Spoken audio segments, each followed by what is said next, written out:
चुनाव एक ऐसे मोड़ पर आ गया है जहां पर भारतीय जनता पार्टी और टीएमसी की टकराव लगातार देखने सुनने को मिल रही है। ममता बनर्जी दावा कर रही है कि हम ही पश्चिम बंगाल में जीतेंगे, तो बीजेपी साफ तौर पर डेट मुकर्रर करते हुए ऐलान कर रही है कि पश्चिम बंगाल में भाजपा की ही लहर है और इस बार भारतीय जनता पार्टी ही जीतेगी। लेकिन पश्चिम बंगाल से जो तस्वीर, जो हालात दिखाई दे रहे हैं दोस्तों, वो बहुत बुरे और बद से बदतर नजर आ रहे हैं, क्योंकि इस बार भारतीय जनता पार्टी के लोग वोट मांगने तो जा रहे हैं, लेकिन वोट मांगने वाली जगह पर भाजपा के कैंडिडेट को पटक पटक कर मारा जा रहा है। ये मैं नहीं, बल्कि खुद भाजपा के लोगों के जरिए वीडियो शेयर करते हुए कहा जा रहा है कि टीएमसी के गुंडों के जरिए ये हमला हुआ है। आप ये वीडियो देख रहे हैं दोस्तों, ये पश्चिम बंगाल से निकलकर सामने आया है। ये ताज़ा वीडियो है जिसे बीजेपी के नेता ने शेयर किया है और शेयर करते हुए बताया है कि भारतीय जनता पार्टी को कैसे दौड़ा दौड़ा कर लाठी डंडों से पीटा जा रहा है। पुलिस प्रशासन को बीच बचाव करना पड़ रहा है, लेकिन पुलिस प्रशासन भी, उनके हाथ पांव जो है वो फूल गए।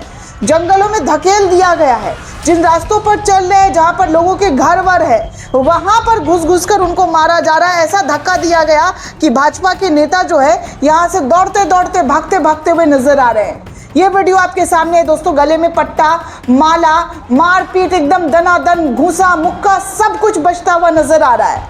और इसको खुद बीजेपी के नेता को है सुधा निधि बंदोपाध्याय, उन्होंने इस वीडियो को, इस खबर को शेयर किया है कि कैसे बीजेपी के लोगों को यहाँ पर पीटा जा रहा है टीएमसी के जरिए। टीएमसी ने एक बार फिर से लोकतंत्र की सभी हदें पार कर दी है, ऐसा इन्होंने ट्वीट करते हुए लिखा। और लिखा कि फलाकाटा में बीजेपी के वरिष्ठ विधायक और उम्मीदवार श्री दीपक वर्मन पर सत्ताधारी पार्टी के गुंडों ने हमला किया है। बीजेपी पूरी तरीके से अड़िग मैदान में खड़ी हुई है और इस दादागिरी वाली संस्कृति को आगे नहीं बढ़ने देगी।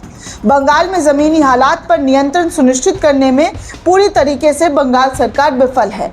अब ये तो दोस्तों बात की बात है कि कौन सत्ता में विफल है और कौन जो है सफल है, क्योंकि अगर बात की जाए भाजपा शासित राज्यों की तो उनकी सफलता भी आपके सामने है।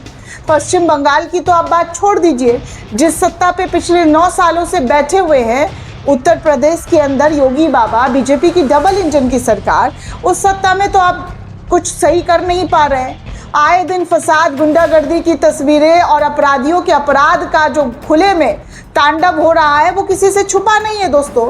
पिछले कई रोज की अगर मैं बात करूं तो मिर्ज़ापुर के अंदर गोली चलाई गई, एक वकील को दिन दहाड़े मार दिया गया। उसके बाद नोएडा में उग्र प्रदर्शन देखने सुनने को मिल रहा है। आज तीसरा दिन है, योगी के सत्ता में बैठे हुए रहने के बावजूद भी वहां पर गुंडई खत्म नहीं हो रही है, अपराध खत्म नहीं हो रहा है। और फिर कल दोस्तों, जी हाँ, कल की तस्वीर अम्बेडकर लखीमपुर खीरी की आई थी अम्बेडकर जयंती में, कैसे वहां पर लॉ एंड ऑर्डर की गाड़ियों को कैसे तोड़ा गया, मारा गया। और अब आप पश्चिम बंगाल के हालात देखिए, पटक पटक कर मारा जा रहा है भैया बीजेपी के नेताओं को। हालांकि हिंसा किसी भी तरीके से जायज़ नहीं है। अगर ये टीएमसी के लोगों का काम है, टीएमसी के जरिए ये सब किया जा रहा है, तो ये बिल्कुल गलत है। क्योंकि आप यहाँ पर देख सकते हैं दोस्तों कि कैसे उलट पलट करके मारा गया है, धक्का दे दे करके मारा गया है। ये साफ तौर पर स्क्रीन पर आपको ये वीडियो बताया जा रहा है। हालांकि आप कुछ भी कह लीजिए, लेकिन इनका कोई एक्सप्लेनेशन जो है नहीं है हिंसा फसाद का, कि आप हिंसा फसाद करके आप खुद को महान बना सकते हैं। जो भी इस तरीके की घटनाओं को कर रहा है वो गलत है, और हिंसात्मक घटनाएं लोकतांत्रिक देश में नाकाबिले बर्दाश्त हैं। आगे आपको ये तस्वीर भी दिखा दूं दोस्तों, जहां पर तृणमूल कांग्रेस के जरिए आरोप लगाया जा रहा है कि चुनाव से पहले बड़ी तादाद में पैसा बांटने की कोशिश की जा रही है। टीएमसी ने ये वीडियो शेयर किया है और लिखा है कि व्हाट्सएप पर जारी एक सर्कुलर में चुनाव आयोग ने तृणमूल कांग्रेस के सभी सुरक्षा प्राप्त लोगों की सघन जांच के आदेश दिए हैं, जिनमें केवल मुख्यमंत्री को छूट दी गई और इसमें जो है कई लोगों के नाम हैं जिनको शामिल किया गया। इसके बावजूद बीजेपी के नेता बेहिसाब नकदी के साथ रंगे हाथ पकड़े जा रहे हैं, नकदी के साथ रंगे हाथ पकड़े जा रहे हैं।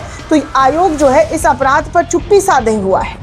ये चुनिंदा तरीके से की जा रही कार्रवाई क्यों हो रही है? चुनाव आयोग पर एक बार फिर से तृणमूल कांग्रेस के जरिए आरोप लगाया गया है।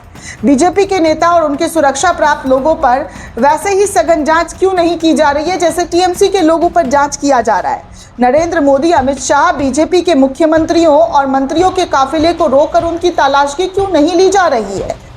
ये देखने के लिए कि बंगाल में कहीं अवैध पैसा तो नहीं इकट्ठा हो रहा है, कहीं अवैध पैसा तो नहीं पहुंचाया जा रहा है। उन्हें कौन सी जादुई छूट मिली हुई है जो पूरी तरीके से बीजेपी के लोगों को इस पूरे कार्रवाई में छूट मिली हुई है, और कुछ नहीं सिवाय इस तथ्य के चुनाव आयोग अब उनका निजी पालतू बन चुका है। इस तरीके के आरोप तृणमूल कांग्रेस के जरिए लगाए गए हैं।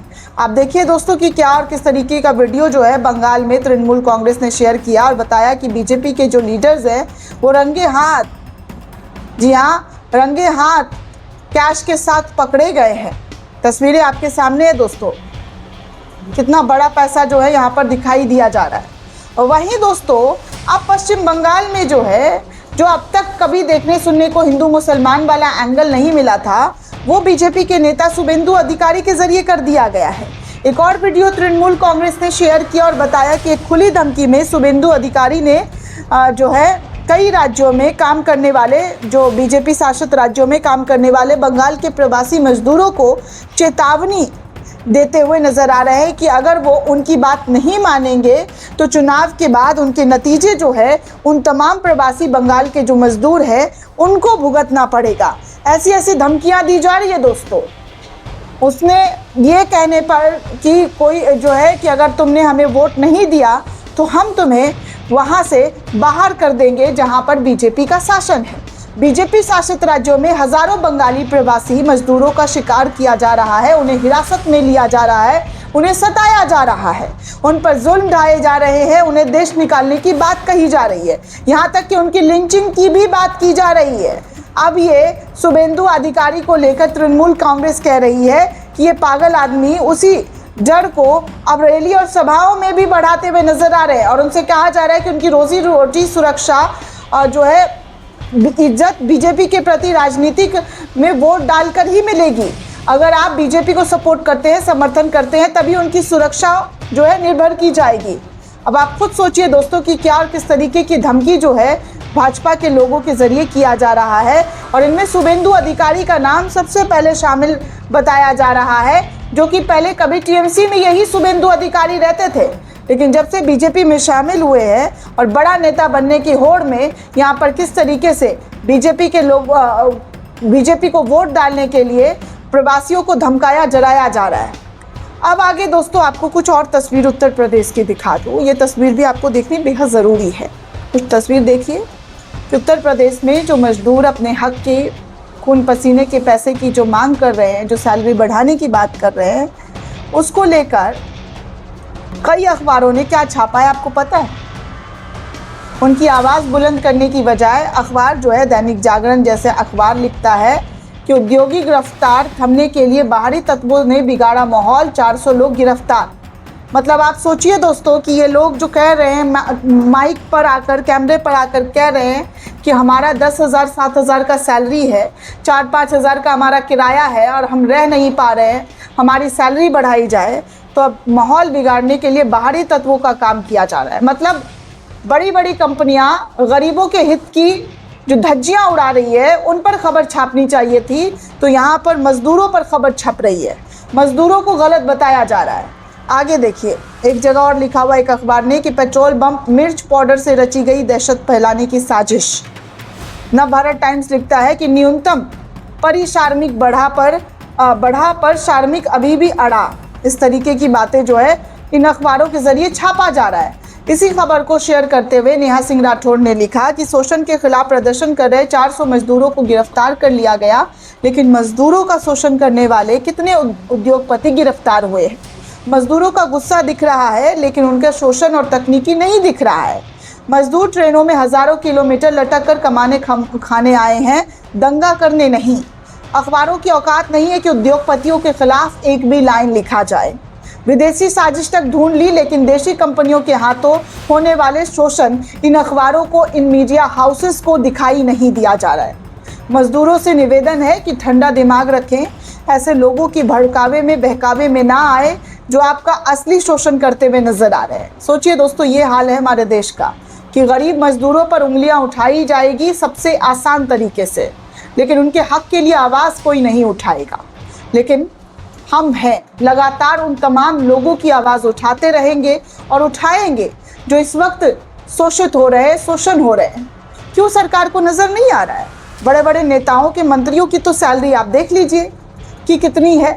मजदूर जो मेहनत कर रहा है, दिन भर खट रहा है, दिन भर काम कर रहा है, उनकी सैलरी बढ़ाने में आप लोगों के हाथ पांव फूल जा रहे हैं। लेकिन बड़े बड़े जो नेता हैं, जो अपने घर में हिलकर पानी तक नहीं ले रहे हैं, उनकी सैलरी तो लाखों में है। आखिर ऐसा अन्याय क्यों? सोचने वाली बात है दोस्तों। अब चलिए, सोचने से बात आई तो एक देखिए, बीजेपी के एक और नमूने जो हैं वो एक स्टेटमेंट दे रहे हैं कि पत्थर को छोड़ो, मोदी योगी को पूजना शुरू करो। बीजेपी के नेता हैं, हरदोई से भारतीय जनता पार्टी के विधायक श्याम प्रकाश ने ऐसा बयान दिया है जिसे लेकर प्रदेश में सियासी हलचल तेज हो गई है।